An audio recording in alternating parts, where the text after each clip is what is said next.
अगर हम अघोरियों की पावर्स के बारे में बात करें तो सबसे पहला आता है दूरदर्शन।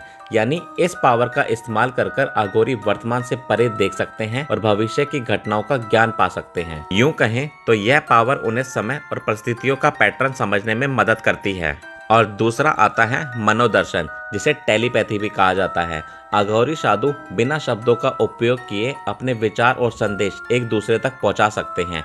इसका मतलब है कि वे केवल मन की शक्तियों से दूसरों के विचार जान सकते हैं। तीसरी और सबसे अनोखी पावर है साधना से प्राप्त हीलिंग पावर्स। अघोरी साधकों को अपनी साधना से ऐसी हीलिंग पावर्स मिलती हैं जिसके माध्यम से वे शारीरिक और मानसिक रोगों को ठीक करने में सक्षम होते हैं। इन सारी अनोखी पावर्स के अलावा अघोरियों को प्रकृति पर नियंत्रण का अनुभव भी होता है। माना जाता है कि वे अग्नि, जल और वायु जैसे प्राकृतिक तत्वों को साधना के दौरान नियंत्रित कर सकते हैं। और तो और इनके पास एक और सबसे बड़ी रहस्यमय चीज होती है जिसे अंतरात्मा यात्रा या एस्ट्रल प्रोजेक्शन भी कहते हैं।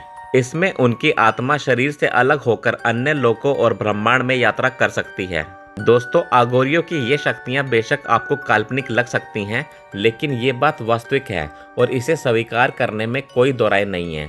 ये शक्तियां केवल अघोरियों की आत्मिक अनुशासन और उनके गुरु की दीक्षा का परिणाम मानी जाती हैं, जिसका उपयोग वे लोग अपने किसी लोभ या लालच को पूरा करने के लिए नहीं, बल्कि सांसारिक मोह माया से ऊपर उठने और परमात्मा के करीब जाने के लिए करते हैं। और शायद यही वजह है, जहां हमारी सोच खत्म हो जाती है वहीं से अघोरी की साधना शुरू होती है।